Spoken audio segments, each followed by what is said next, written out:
Alright, settings. There's actually a lot to cover in this because there's so many different things that you can do to tweak your blog to personalize it to your individual needs. We'll go this one section at a time, and we'll basically cover the gist of what's going on, as well as a couple of little hidden gems here and there that most people may overlook or might not necessarily know about.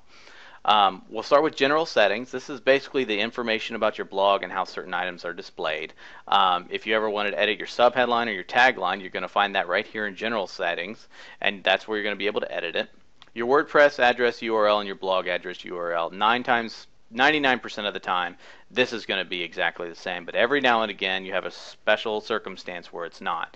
If you're unsure, just leave it the way it is. The email address, this is where all the notifications are going to get sent. This isn't your user email address. This is where your notifications are.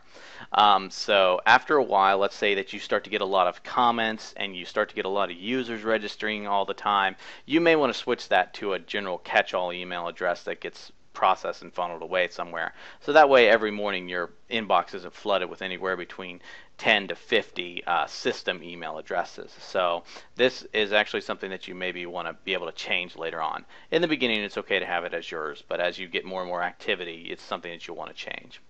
Membership. If you want anyone to register, your login meta will show it will show also a register link that people can register username and password and be able to sign up for your site. And if you check that box, that's what's going to show up there. The new user default role, you're always going to almost want to put that at subscriber. That is someone who can go in and put in comments and read.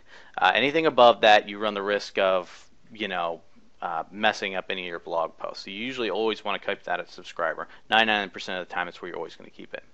Your time zone, that's what's going to be displayed whenever you're adding a post. It's going to show your local time to the rest of the world after you've added the post. So, date format, if you're in a different country and your dates showed up a little bit differently, you can change that here. Same thing with time. And also, the week starts on. This applies to the calendar in your sidebar. So if you want your week to start on Sunday instead of Monday or whenever, or maybe if you have an internal blog for employees and the pay period starts on Thursday, sometimes you maybe want to adjust your calendar accordingly.